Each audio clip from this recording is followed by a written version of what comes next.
Salut, te voici actuellement sur la chaîne YouTube Snapstar. Sur cette chaîne, tu retrouveras tous les plus gros clashs de Snapchat et tous les plus gros buzz du moment. Surtout, n'hésite pas à t'abonner tout en activant la cloche des notifications pour ne rien rater du contenu exclusif de cette chaîne. Et oui, sur cette chaîne, tu retrouveras du contenu qui n'est disponible nulle part ailleurs. Sur ce, je te laisse avec la vidéo. Bon visionnage. Comme vous avez pu le remarquer en regardant la miniature et le titre de cette vidéo, aujourd'hui nous allons principalement parler de Jazz, de Laurent et de Marc Blatta. Vous devez certainement tous les connaître. Jazz et Laurent, ce sont deux candidats emblématiques de la télé-réalité française et Marc Blatta, c'est un blogueur. Comme vous le savez, Marc a des amis très douteux et il semblerait que l'un d'eux ait eu un problème avec Jazz et Laurent. Dans cette vidéo, Jazz est au bord du gouffre et elle est enfin sortie du silence pour raconter son histoire. En effet, l'ami de Marc Blatta a volé la JLC Family à de nombreuses reprises. Je vous laisse sans plus tarder avec toutes ces révélations et n'oubliez pas que vous pouvez donner votre opinion dans l'espace commentaire. Malgré les plaintes que les gens ont fait, je pense qu'il n'y avait pas assez de pouvoir, donc aujourd'hui je me sers de ça, des réseaux, pour faire bouger les choses. Et je ne lâcherai pas. Et ça, je vous assure que je ne vais pas lâcher l'affaire de cette histoire. C'est clair et net, c'est pas possible. C'est un truc de malade. Et tous ses associés là, le Evan, le Youssif, tout ça là, et son mec parce qu'il veut pas qu'on parle de tout ça. Ah oui, il m'appelle le nazi parce que j'ai parlé de son mec, mais en fait que son mec Fahad, en fait, c'est lui qui m'a abandonné. En fait, je sais pas comment vous expliquer. C'est un délire en fait. Le Fahad, c'est lui qui m'a fait meilleur copain avec moi, pour qu'on ait confiance, qui veut tout le temps me voir, qui me dit tout le temps viens on fait des soins ensemble, est-ce que tu peux me conseiller en mode, le Mehdi m'avait même demandé combien je lui prendrais pour lui faire un relooking et je lui ai dit mais on est des amis gratuits, on va faire du shopping ensemble, normal, y a rien. Enfin, ça allait loin dans la manipulation et pendant un long moment et vraiment ça me choque encore une fois qu'on se soit fait niquer à ce point. En tout cas, moi, j'ai cessé d'écouter leurs menaces et j'ai décidé d'aller jusqu'au bout de tout ce que je peux. Forcément, je peux pas tout dire sur les réseaux pour l'instant parce que ça serait leur donner de l'avance sur tout ce qu'on sait et tout ce qu'on a sur eux. Mais je fais au mieux en tout cas. Dernière chose, merci beaucoup pour tous les messages que je reçois de soutien. Parce que j'en reçois quand même énormément, c'est vraiment cool, voilà, ça fait plaisir. Merci beaucoup, merci, c'est vraiment gentil. Et pour le peu qu'il y a de personnes qui seraient juste un peu du malheur et qui disent des phrases comme moi je les assume totalement parce qu'ils pensent que je dis pas, les arnaqueurs arnaqués, je voudrais simplement vous répondre quelque chose. Si un jour j'ai fait un placement de produit dont vous n'avez pas reçu le colis par exemple, j'en suis navrée. Vraiment. Sauf que pour être très honnête, j'ai été payé une pub qui a sur un site par exemple qui a été vérifiée par une agence quelconque, que ce soit WeEvents, Shona Events. L'agence a vérifié le site avant que je promouvoie la publicité, que tout soit comme il faut. Et si il y en a un ou deux, je sais pas, qui n'ont pas reçu leur colis, c'est pas moi qui vous ai arnaqué. J'aimerais me dire aussi que c'est pas la marque, mais peut-être que j'en sais rien. Mais je n'ai jamais fait quoi que ce soit pour ruiner la vie de qui que ce soit. Il y en a beaucoup qui reparlent aussi des fois à l'époque Billionaire Prono, mais à l'époque Billionaire Prono était une plateforme qui marchait super bien, qui était contrôlée par l'Argel, enfin tout était là quoi en fait, et en fait il y a eu une fois un problème de prélèvement qui s'est passé une fois, dont toutes les personnes qui ont réellement été prélevées, puisqu'on a eu des centaines de milliers de métaux, donc on parle de prélèvement de 5 euros, ont été remboursés. Et après il y avait les personnes qui n'annulaient pas leur abonnement mensuel, mais en fait ça c'est comme si t'as un abonnement SFR, t'as un contrat d'un an, mais après il continue ton contrat et si tu l'arrêtes pas, il s'arrête pas tout seul. Enfin c'est comme ça tous les abonnements presque.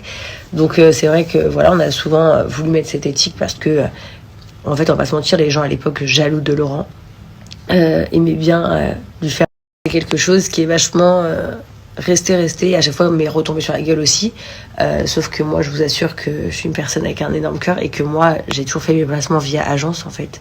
J'ai jamais fait mes trucs par moi-même, donc je sais pas pourquoi en plus à chaque fois mon sort, je pense que c'est parce que ça donne toujours mieux de mettre Jazz ou je sais pas, ça fait un peu plus de bruit, mais voilà, moi j'ai le cœur pur et là on parle d'un mec qui a détruit des vies entières et qui a volé des énormes sommes. On parle ne serait-ce que même pas de 500 euros. On part sur une base de minimum entre 1000 et 3000 euros par personne, allant jusqu'à des centaines de milliers. Donc c'est pour ça que là, en fait, ce que je voudrais, c'est pas que vous pensiez à moi et Laurent en particulier pour ceux qui nous aiment pas. Moi, je parle juste aux gens qui nous aiment pas. C'est pas grave, hein. Même si vous nous souhaitez qu'on récupère pas notre argent, allez, c'est pas grave. Mais juste au moins pour toutes ces personnes qui sont victimes de ça, parce que en fait, des sommes comme ça ruine ta vie. Et aujourd'hui, il n'y a pas de raison que Netflix réalise, par exemple, un film sur l'arnaqueur de Tinder et pas sur ça, parce que là, on parle d'un niveau encore plus supérieur. On parle d'un niveau où c'est l'argent est supérieur, le nombre de victimes est supérieur, mais derrière, il y a tout ce qui engendre les menaces, etc. Il envoie des gens, hein, chez les familles des gens, pour leur faire peur. Hein. Moi, ça n'avait pas arrivé, mais il a en fait à beaucoup de personnes qui ont donné leur témoignage. Il y a des personnes qui ont déposé des plaintes depuis 2019. Voilà, malheureusement, apparemment, les parents de Mehdi Abarbi sont complices également. Donc, ça fait de la peine de se dire que les parents ils sont comme ça. Je pensais qu'on allait pouvoir leur parler, les raisonner, mais en fait, non, on est pareil. On est dans le même cas de figure. Il y a juste, voilà, je compte sur la famille d'Evan, que quelqu'un de la famille d'Evan lui fasse entendre raison, parce qu'il est en train de s'aller.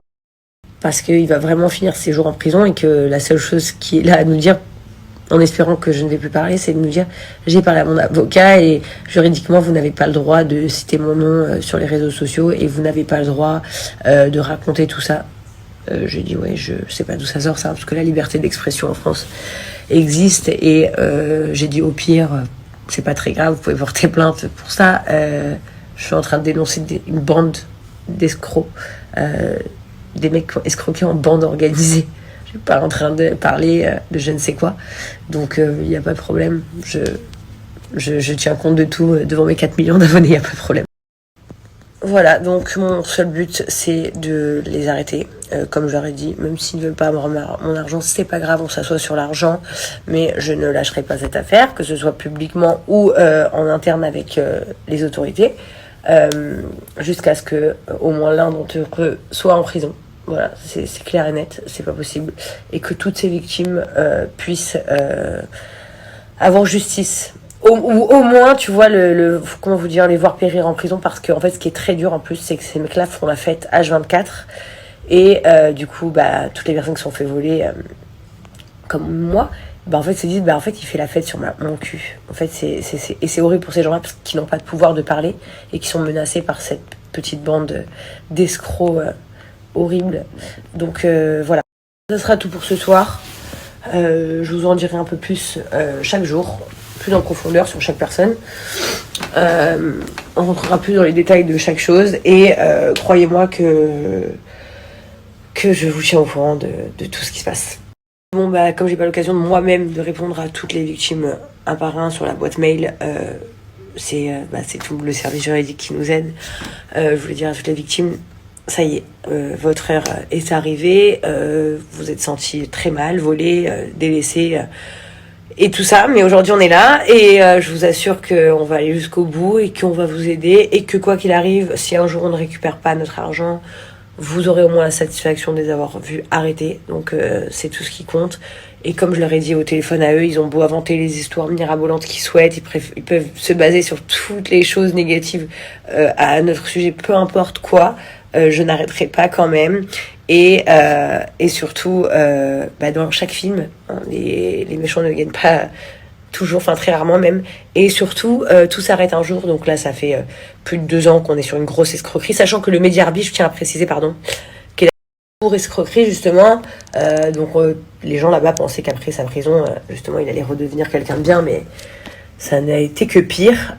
Donc finalement vous voyez pourquoi il a pas peur aussi, c'est un peu un psycho. Donc ce que je veux dire, c'est que en fait le film va s'arrêter.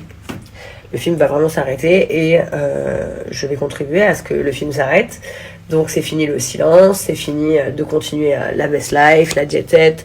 Partout où il ira, je serai pas loin pour prévenir les autorités et faire tout ce qu'il y a. Encore plus, vous vous doutez bien, pour par exemple Evan qui lui est français, mais du coup ça sera beaucoup plus facile. Ou je sais pas, peut-être qu'il ira plus voir sa famille.